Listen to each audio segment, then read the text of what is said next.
One last tear. Another tear rolled down my face as I washed the last pot of the night.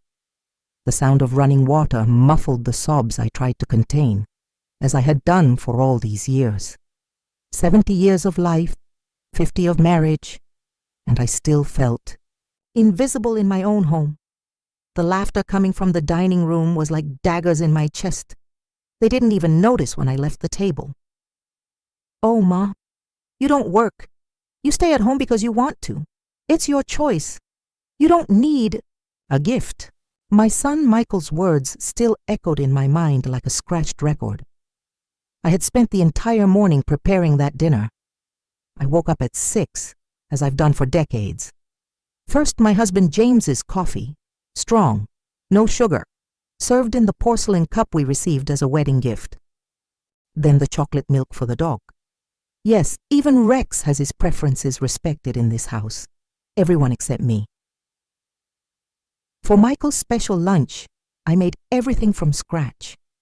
The lasagna dough kneaded by hand, the bolognese sauce simmering for hours with tomatoes from the backyard, the chicken pie with that puff pastry that takes 3 hours just to rest, the roasted vegetables with rosemary and fresh thyme harvested from my small garden, even the dessert, a perfect flan, golden on top, creamy inside, took all day to prepare. I cleaned every corner of the house. I brought out the Irish linen tablecloth my grandmother gave me, the one I only use for very special occasions. I picked daisies and carnations from the garden, arranged them in a crystal vase that looked beautiful at the center of the table. I even put a little red bow tie on Rex, so he could also participate in the celebration. When I heard Michael's car arriving, my heart raced with anxiety. 1 year at the new job. My boy, now a marketing director at a multinational company. How proud I was. I ran to the hallway mirror, fixed my gray hair, applied a light pink lipstick. I wanted to look pretty to welcome him. The door opened and he burst in like a hurricane. Dad, you won't believe the bonus I received." He walked right past me, as if I were part of the decoration. I tried to approach, open my arms for a hug. He just nodded, already deep in conversation with James about investments and the financial market. Jessica, my daughter-in-law, came in right behind him, complaining about the traffic in Chicago. "It's ridiculous. 3 hours to get here to Naperville from downtown. I'm exhausted." Not even a "good evening, Mrs. Emily," or a "thank you for having us." Nothing. "And you, what would you have done in my place?" I forced a smile as always. "Dinner is served," I announced. Nobody seemed to hear. I repeated louder, "Dinner is ready." At the table I observed each familiar face. Michael talked non-stop about meetings with executives, trips to Miami, expansion plans. Jessica was on her phone, showing influencer videos to my mother-in-law, Martha. James was discussing politics with my brother-in-law. Martha tasted the lasagna and made a face. "Emily, I think you've lost your touch with salt. It's not like it used to be," she said, laughing as if it were an innocent joke. I swallowed hard. 40 years cooking for that woman. 40 years hearing criticisms disguised as jokes. "I'm sorry, Martha. I'll be more careful next time." I served more wine, for everyone. Cut more bread, fetch more napkins, bring more sauce. Always serving, always invisible. Suddenly, Michael stands up with a huge bag of presents. "Time for surprises," he announces, all excited. A Rolex watch for his father. Spa vouchers for the grandparents. Vouchers for expensive restaurants for the aunts and uncles. An imported toy for Rex. Everyone celebrates, thanks each other, hugs, and then silence. Nothing for me. My stomach turned. I tried to hide my embarrassment with a forced laugh. "I guess I was forgotten," I joked, hoping someone would say it was a prank. Michael gave a little laugh and answered without even looking me in the eyes. "Oh, Mom, you don't work. You stay at home because you want to. It's your choice. You don't need a gift." The table exploded in laughter, as if it were the most natural thing in the world, as if I were just an unpaid housekeeper, not even entitled to a symbolic gesture of affection. I felt my face burn with shame. I slowly got up, collected the dirty dishes, and went to the kitchen. There, finally alone, I let the tears fall. I cried softly as I washed each plate, each utensil, each glass. 50 years of marriage, 30 of motherhood, and I wasn't even worth a thank you card. I remembered when I quit my teaching job to take care of baby Michael. James had been so convincing. "Why work for peanuts? I'll support the house. Your place is here, taking care of our son." And I believed him. I dedicated every minute of my life to that family. I would wake up at dawn to prepare lunch boxes, iron shirts until late hours, take care of everyone when they got sick. When Michael had a fever, I spent sleepless nights by his side. When James had problems at work, I comforted him. When Martha became a widow, I welcomed her into our home for months. And now I was disposable, invisible, unnecessary. The next morning, breakfast proceeded as usual. James reading the newspaper, Michael on his cell phone, Jessica complaining about her diet. That's when Michael dropped the bomb. "Everyone, I have a surprise. I bought tickets for all of us to spend a week in Cancun. Beach, sun, 5-star resorts." For a moment, my heart filled with hope. Finally, a family vacation. Maybe we could reconnect, talk, be a real family. "Oh, Mom," Michael continued without even looking at me. "You'll stay behind. Someone needs to take care of Rex and the house." I felt like I'd been punched in the stomach. No questions, no consultation. The decision was made. Once again, I would be left behind, like an old piece of furniture that needs to stay guarding the house. "But Michael," I tried to argue, "Rex can stay at the pet hotel. The neighbor can water the plants." "No, Mom, it's better this way. You don't even like the beach that much anyway." How could he know what I liked or didn't like? When was the last time someone asked me what I wanted to do, where I wanted to go, what would make me happy? I climbed the stairs slowly, each step weighing a ton. I entered the bedroom, closed the door, and sat on the bed. For the first time in decades, a crystal-clear realization took over me. I had wasted my life serving people who treated me like an appliance, useful when needed, invisible when not. I picked up the phone and dialed the number I knew by heart. My mother, Eleanor, answered on the second ring.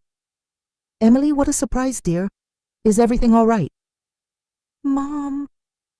My voice faltered. "I need help." The silence on the other end lasted only a second. My mother, at 92, was still the most lucid and strong woman I knew. "I know, sweetheart. I always knew. Are you ready to leave there?" I didn't need to explain. Anything else? Mothers always know. "I'll transfer the money right now. It's yours by right. I've saved it all these years, waiting for the day you would awaken. Use it wisely." I hung up the phone with trembling hands. In a few minutes, my cell phone beeped with the bank notification. The amount left me breathless. Money from the sale of a family property, saved and invested for decades, waiting for the right moment. That same night, while everyone slept, I packed my bags. I took only the essentials: clothes, documents, some old photos, my reading glasses. I left behind the aprons, the pots, the dish towels. I left behind 50 years of voluntary servitude. I left the house at 3 a.m. The taxi was waiting for me at the corner. "Where to, ma'am?" the driver asked. "To the airport. I have a flight to Paris at 6. As the car glided down the empty streets of Naperville, I looked out the window and smiled. For the first time in decades, I was doing something just for myself. Something nobody had authorized, planned, or approved. I was choosing myself. And so began my new life. At 70, I was finally born. The hotel room in Paris had a view of the Seine. I would spend hours on the balcony, watching the boats pass by, the couples walking hand in hand, life happening down below. For the first time in 50 years, I didn't have to prepare coffee for anyone. I didn't have to wash clothes, iron shirts, clean bathrooms. I could simply exist. My cell phone wouldn't stop ringing. Dozens of calls from James, desperate messages from Michael. At first, I didn't even look. Later, I started reading some messages out of morbid curiosity. "Emily, where are you? This is crazy. Mom, come back home, let's talk. Darling, you're not well. You need medical help." Funny how suddenly I had a name. Suddenly I was darling. Suddenly they wanted to talk. Where was this concern during all those years? On the third day in Paris, I finally answered a call from James. His voice was different, without the usual authority, almost pleading. "Emily, for God's sake, where are you? We're worried." "I'm fine, James. Better than I've been in decades." "Have you gone crazy, abandoning your family like this, without saying anything?" Abandoning. The word made me laugh, as if I could abandon something I never really had. "James, do you know what my favorite color is?" "What? What are you talking about?" "My favorite color? Do you know what it is, after 50 years of marriage?" The silence on the other end said it all. He didn't know, never knew, never asked. "It's blue, James. Blue like the Paris sky that I'm seeing now. Blue like the dress I wore on our first date. Blue like my father's eyes, whom you never met because you never wanted to visit my family in the countryside." "Emily, stop this! Come back home! Michael is desperate! Jessica doesn't know how to cook! The house is a mess!" Of course. The concern wasn't for me. It was for the mess, for the lack of free housekeeper. "Divorce papers will arrive, soon by mail. I suggest you find a lawyer." "Divorce? You can't do this to me. I supported you all these years." "And I served you all these years. Consider the account settled." I hung up before he could respond. My hands were shaking, but not from fear, from adrenaline, from freedom. The next day, I posted my first photo in Paris on Instagram. Me, sitting in a cafe with a croissant and a café au lait, smiling. A genuine smile, not that forced one I maintained for decades. The caption was simple: "It's never too late to start over."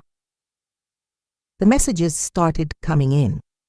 Distant relatives, old school friends, neighbors, all surprised. Many judging, some supporting, but what surprised me most were the messages from unknown women. "Mrs. Emily, your courage inspires me. I'm 45 and living the same situation. You gave me hope. My mother went through this. I wish she had had your strength." I wasn't the only one. How many of us live lives of voluntary servitude, thinking that love was this? How many of us die a little each day, smiling as we serve coffees, wash dishes, iron shirts? Jessica was the next to call. Her voice was a mix of anger and desperation. "Mrs. Emily, you need to come back. Michael is impossible. He doesn't even know how to make an egg, and I work too. I can't take care of everything alone." "Welcome to my world, Jessica. Except I did this for 50 years. You've been at it for a week." "But it's different. You're his mother." "And you're his wife. Or does your love also come with gender-based division of tasks?" She hung up on me. For the first time, this didn't bother me. In Paris, I discovered museums, bookstores, bistros. I bought clothes that I chose, not ones that were appropriate for a lady of my age. I cut my hair short, something James always hated. I made friends with a Brazilian woman who ran a small art gallery in the Marais. You have talent, said Beatriz, when she saw some sketches I made of the city. Have you ever thought about exhibiting? Exhibiting? Me?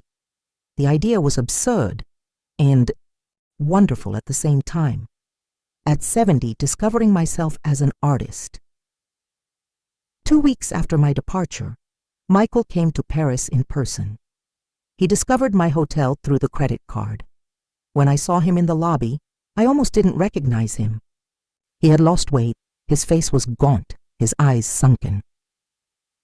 "Mom," he said, and for the first time in years, there was genuine emotion in his voice. "We need to talk." We sat in a nearby cafe. He ordered an espresso. I had a chamomile tea. The silence between us was heavy, decades of unsaid things floating in the air. "Why did you do this to us?" he finally asked. "I didn't do anything to you, Michael. I did something for myself." "But we're your family." "And what exactly does that mean? That I should serve you until I die? That my life has no value beyond washing your clothes and cooking your meals?" He lowered his head. "It's not like that." "Then what is it? Tell me, son, what do I mean to you beyond being an unpaid housekeeper?"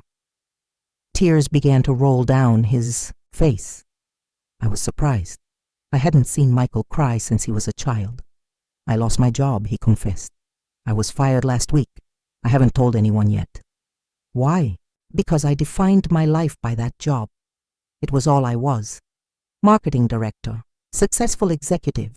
Without that, I don't know who I am." The irony didn't escape me. He finally understood how I felt. "Welcome to the club, son. I didn't know who I was beyond being a mother and wife either. It took 70 years to find out." "But you abandoned us." "No, Michael, I chose myself. There's a difference." We sat in silence for a while. The waiter brought more tea. A pigeon landed on a nearby table. "Dad is not doing well," he said softly. "He's not eating properly, not sleeping. He walks around the house like a ghost. He'll survive. You all will. You're adults, not babies. You can learn to take care of yourselves." "And if I say I miss you? That I realized too late how much you did for us?" I looked into my son's eyes. There was sincerity there, but there was also calculation. My mother's money had changed the equation. "I'm sorry, Michael. Too late are the saddest words in the world." He tried a few more tactics. He talked about family tradition, about Christian values, about what others would think. When he saw that nothing worked, he played his last card. "If you don't come back, I'll post on social media that you abandoned the family, that you're an unnatural mother. I'll ruin your reputation." I smiled. It was liberating to no longer be afraid of emotional blackmail. "Do what you think is best, son. I'll continue living my life." I got up, left money for the tea on the table, and walked out. I didn't look back. That night I called my mother. I told her about the meeting with Michael. "You did well, Emily. They need to learn that love is not possession, not servitude." "Sometimes I feel guilty, Mom, like I'm being selfish." "Selfish? You gave 50 years of your life to them. Taking care of yourself now isn't selfishness. It's survival." "You never said anything to me during all these years." "Because you weren't ready to hear it. I had to wait for you to wake up on your own. It was painful to watch, but necessary." "How did you have so much patience?" "Because I went through the same with your father. It took me 40 years to free myself. I didn't want you to take as long as I did." The revelation shocked me. My mother, always so strong and independent, had also been a prisoner of a suffocating marriage. "Is that why you saved this money for me?" "That, and because every woman needs an escape route. I learned that too late for myself, but in time for you." The weeks passed. I rented a small apartment in Montmartre. I started attending painting classes. I made friends, real friends, not just social acquaintances. I discovered that I loved jazz and red wine, that I had a talent for watercolor, that I could spend hours reading without guilt. The lawyers handled the divorce. James tried to claim he had a right to my mother's money, but the law was clear. Inheritance doesn't enter into community property. I divided the marital assets fairly, but kept my new life untouched. I found the courage and opened a blog, Reborn at 70. I started writing about my journey, about late discoveries, about freedom possible at any age. To my surprise, the blog went viral. Thousands of women identified with it. I received invitations for lectures, interviews, even an invitation to write a book. Jessica tried to defame me on social media, posting that I was a bad mother-in-law, an absent grandmother. The comments weren't what she expected. Absent for choosing to live? What a horrible crime. Want a housekeeper? Hire one. Team Mrs. Emily, pure inspiration. The attempt at character assassination backfired on her. People were tired of narratives that blamed women for choosing themselves.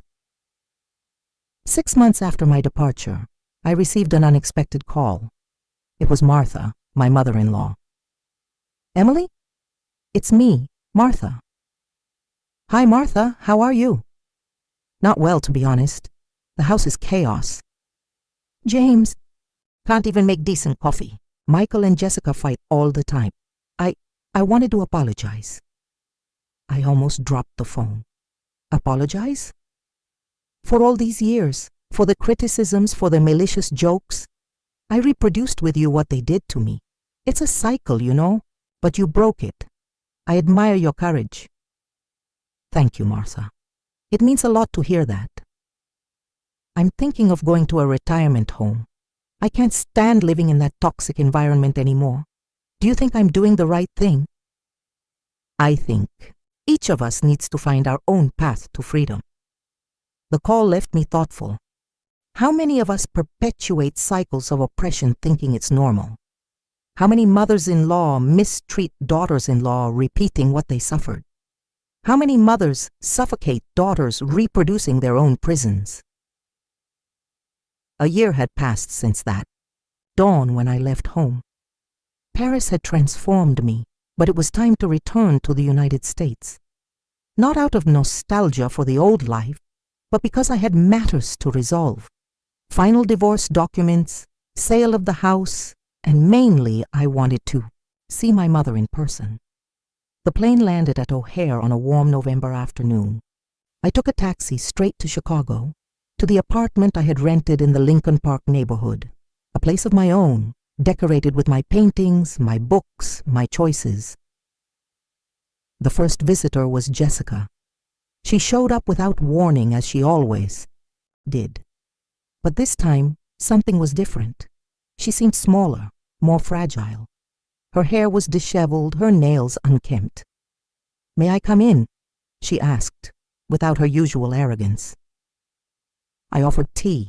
We sat in the living room, a heavy silence between us. "Michael and I separated," she said suddenly. "I'm sorry." "No, you're not. And you have no reason to be. I was horrible to you all these years." The honesty surprised me. "Why are you telling me this, Jessica?" "Because now I understand. When you left, all the responsibility for the house fell on me. Michael expected me to do everything you did, work outside and still be a maid at home. When I complained, he said I was spoiled, that you never complained." "And what did you answer?" "That you should have complained, that we exploited you, that I helped perpetuate that exploitation." We drank tea in silence. It was strange to see Jessica vulnerable, human. "He's with someone else," she continued, "a 22-year-old girl. He said he needs someone who supports him, who understands the role of a wife. Another victim." I tried to warn her, told her she was entering a golden prison. She laughed. Me said I was a bitter feminist. Some lessons we only learn by living them. Jessica left an hour later. We didn't become friends, but there was a mutual understanding. We were survivors of the same system. The visit to my mother was emotional. Eleanor, at 93, still lived alone in an apartment in Oak Park. When she opened the door, we hugged as if we hadn't seen each other for decades, not just a year. "You're radiant, dear." "Thanks to you, Mom. Your money, your support, your patience." "No, Emily, thanks to yourself. The money was just the push. The courage was all yours." We spent the afternoon talking. She told me details about her own marriage that I never knew. How my father treated her like property. How she also served for decades until she managed to free herself after his death. "Why did you never tell me before?"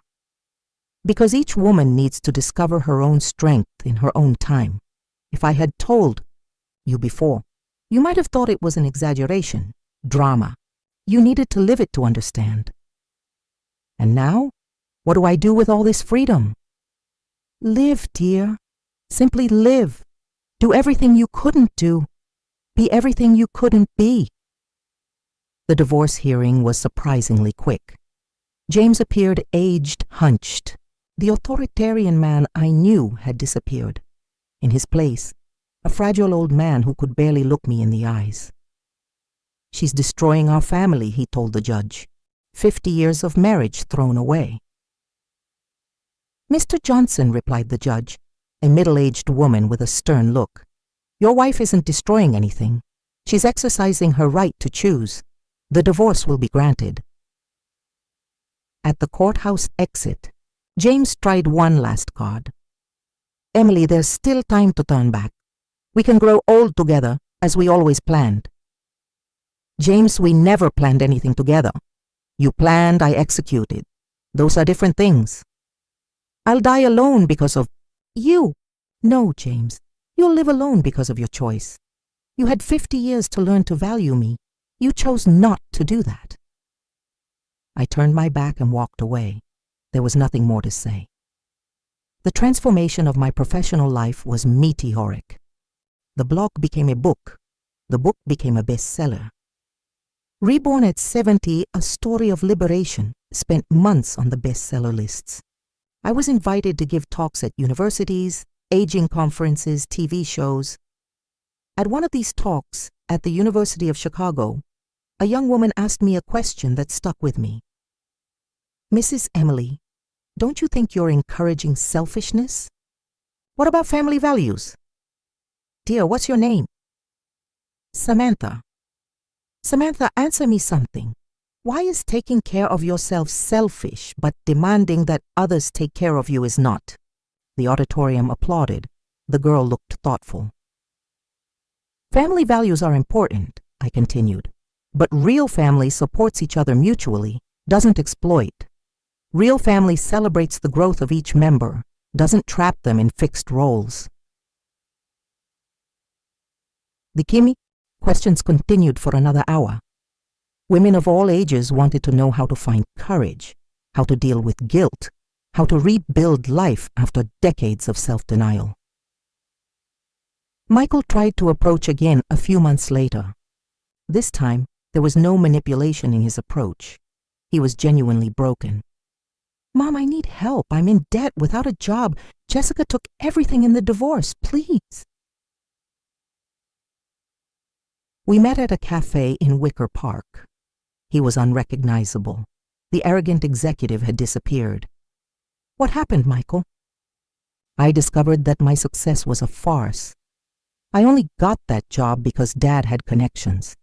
When I had to prove myself on my own, I failed. "And what did you learn from that?"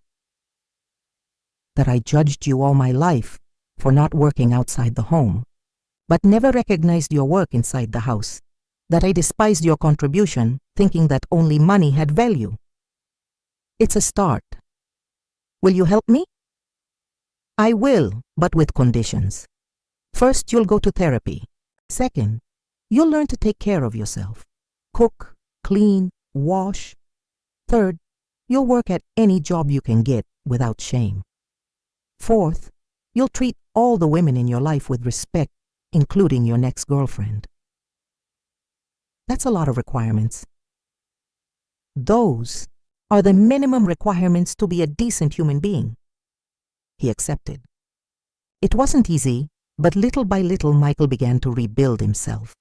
He got a job as a salesperson in a store, rented a small apartment, learned to cook the basics.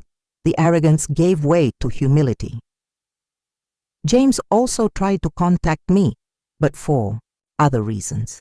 He was sick, uncontrolled diabetes, high blood pressure, beginning of depression. The doctors said he needed to drastically change his lifestyle.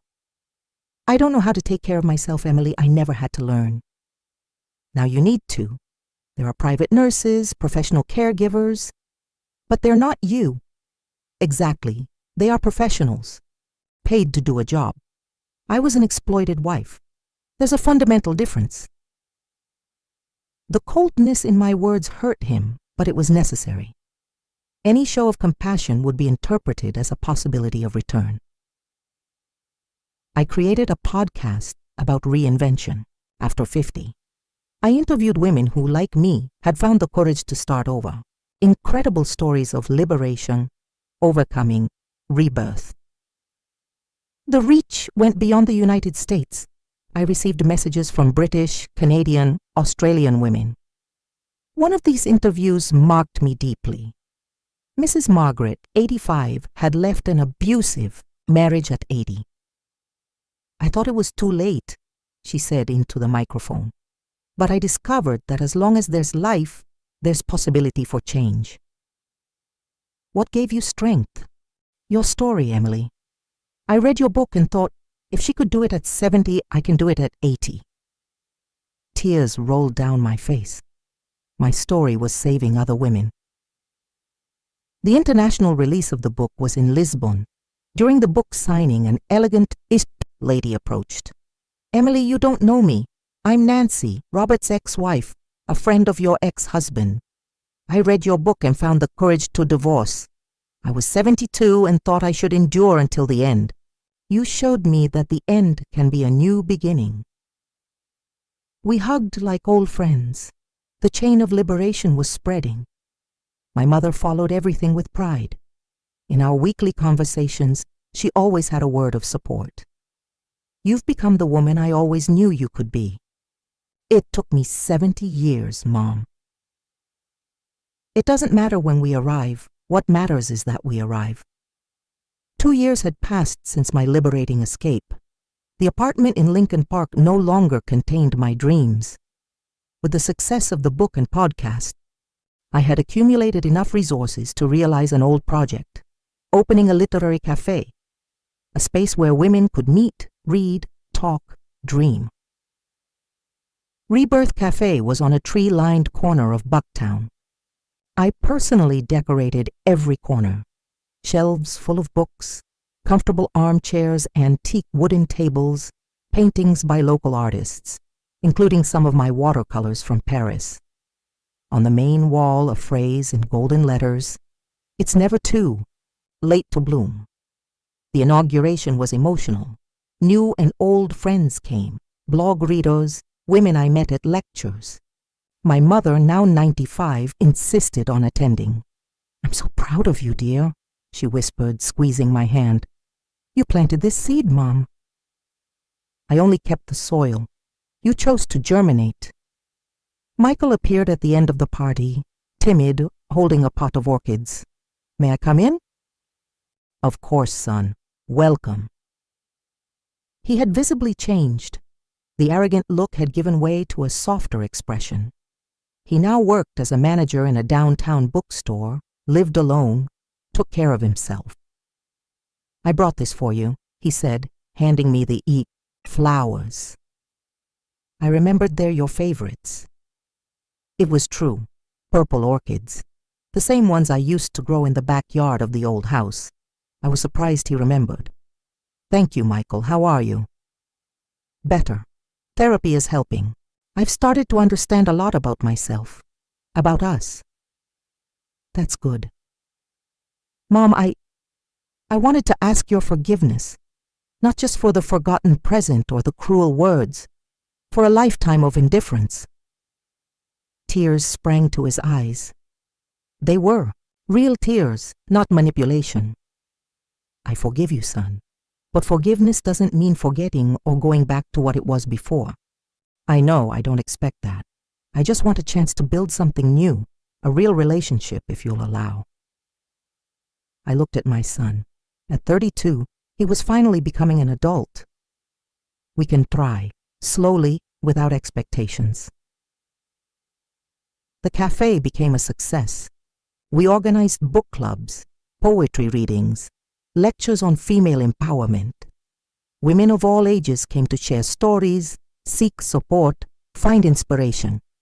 I created a mentoring program for women who wanted to start over after 50.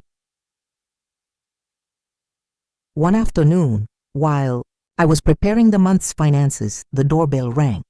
I looked up and almost dropped my cup. It was James. He was unrecognizable, too thin, completely white hair, leaning on a cane. For a moment I felt sorry for him, but only for a moment. "What do you want here, James?" "I needed to see you. I'm dying, Emily." The phrase hung in the air. He sat down without being invited, his fragile body sinking into the armchair. "Pancreatic cancer. Advanced stage. 3 months, maximum." "I'm sorry." "Me too. I'm sorry for everything, Emily. I wasted my life trying to control yours. Now that I'm at the end, I see how stupid I was." "Why are you telling me this?" "Because I need to. I'm not asking for anything. I didn't come seeking care. I just needed to say that you were right. About everything." We sat in silence. The clock on the wall said 4:30. Outside, life went on. "Your cafe is beautiful," he said, looking around. "You've created something special here." "Thank you." "I always knew you were special, but I preferred to diminish you rather than celebrate you. I was afraid you would discover that you didn't need me, and I really didn't. I know. The irony is that I needed you much, more than I imagined. James died 2 months later. I went to the funeral, not for him, but for closure. Michael was there, desolate. I hugged my son, offered comfort. Death has the power to put everything in perspective. Jessica also attended. She was different, more confident, independent. She had opened a small decorating business, was dating a man who respected her. "How are you?" I asked. "Alive," she replied with a smile. "Finally alive." Time passed. The cafe prospered. I opened a branch in Wicker Park and another in New York. My second book, Letters to Women Who Want to Be Reborn, became another bestseller. I traveled throughout the United States giving lectures, heard incredible stories of overcoming. In each city, women sought me out. "Mrs. Emily, I'm 45 and my husband. I'm 60 and my children think I just turned 70 and want to start over." The stories repeated with variations. Oppression disguised as love, service disguised as duty, self-denial disguised as family. Michael grew closer gradually. We had lunch together once a week. We talked about literature. He had developed a taste for reading. We talked about life, about mistakes and lessons. "I'm dating someone," he told me one of those afternoons. "That's good. What is she like?" "Different, independent, has her own career, her own opinions, doesn't need me, chooses to be with me." "She sounds special." "She is. She teaches me every day about equality, respect, things I should have learned from you." "You're learning now. That's what matters." I met Olivia, his girlfriend, at an informal dinner. Dr. 35, self-proclaimed feminist, I liked her immediately. "You're "Story inspires me, Mrs. Emily," she said. "You showed an entire generation that it's never too late to free yourself, and you're helping to create a generation that won't need to wait so long." My mother turned 97. We had an intimate party at the cafe. She was lucid, happy, proud of the chain of liberation she helped create. "You know what my greatest pride is?"